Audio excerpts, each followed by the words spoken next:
Good morning. Today we are reading from Ephesians chapter 2, and I'm going to describe to you the terrible state of ruin that the people in Ephesus were in and what God have accomplished and brought forth in Ephesus. It's just simply amazing. I want to read from Ephesians chapter 2 and verse 1. It says, "And you, although you were dead." Now he's pointing to the Gentiles here. He says, "And you, although you were dead." Now, when you're in a condition that Paul describes as death, there's not a lot of contribution that you can bring to the salvation process or to change your life since you are dead. It says, "And you, although you were dead in your trespasses and sins, in which you formerly walked according to the course of this world, according to the ruler of the authority of the air, the spirit that is now working in the sons of disobedience." So he's saying you as Jews, you as Gentiles, and especially you that are in Ephesus, that are now Christians, that do have a brand new life, that they were dead in their trespasses and sins. They were at a place where they were walking according to the course of this world. Now, there's a lot to say about what that course of this world or the time of this world is. But they were walking according to the ruler of the authority of the air. They were under the power of destruction. They were kept in power by something that they could not be free from. They were truly in despair. And he says that the ruler of the authority of the air was the spirit that is now working in the sons of disobedience. Now, another word for spirit would be a vital principle that animates.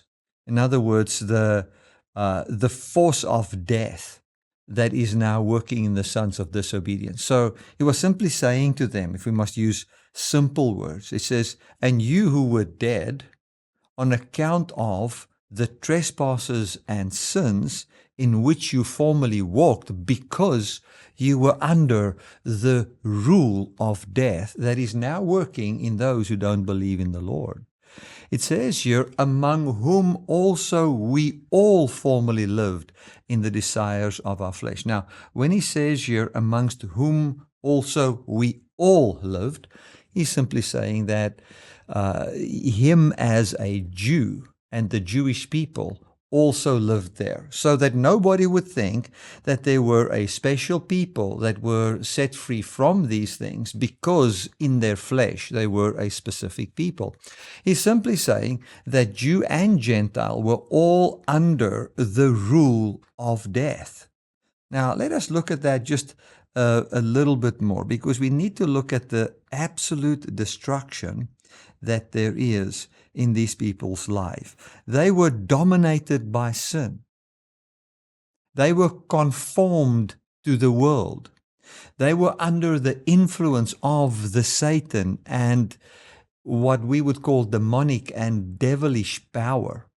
They were driven by the power of death and fleshly desires that works in them.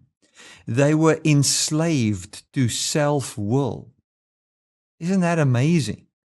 They were what was called by nature the children of wrath. In other words, they were bearing the consequences of not being under the rule and power of a loving, good God.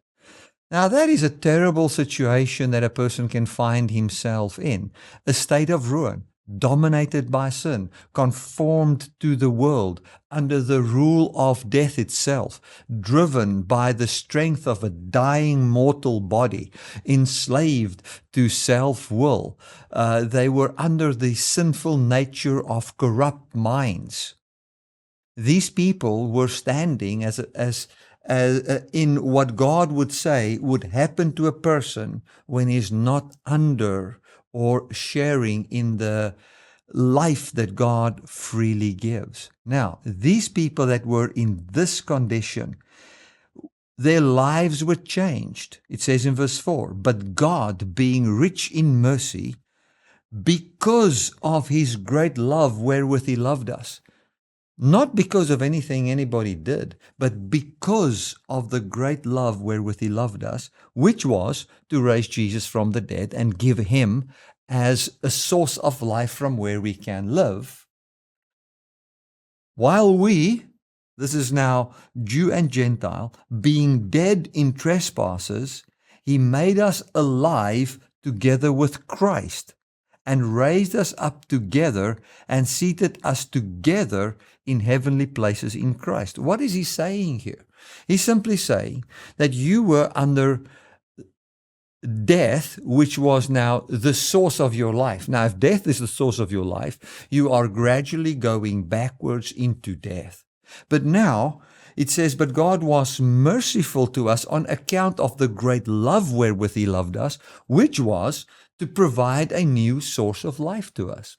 The new source of life is therefore the resurrected Christ, who bodily has life that can never die, and he now became the source of our new life. Jesus was raised from the dead, and then, I don't have time to do it in today's devotional, but we'll look at this tomorrow. But on account of the people then believing on Jesus, we find that they were now also raised up with him, which then says that they were not anymore under the power of the prince of the air that is working in the sons of disobedience, but they are now under the power of the prince of heaven and earth, which is Jesus, which then forms a brand new life in them. I want to conclude with this. Look at the terrible condition that these people's lives were in. And then you can look at your life. You can think of whatever terrible condition there might be in your life. And you can see how God brought forth change and made people that were truly in a bad state, a people that were completely dominated by sin, in a state of ruin, conformed to the world, under Satan's influence, driven by fleshly lusts and desires, enslaved to self-will, and under what one would call wrath or utter destruction on account of disobedience. These people, God saved through Jesus, as they simply relied upon the Lord. So I've got good news for you. Doesn't matter what condition you are in, there's abundance of life and joy for you in Jesus Christ. And as Jesus is above being dominated by the prince of the power of the air, because he is seated above that, we are also now above that. Tomorrow we'll talk a little bit more about that. God bless.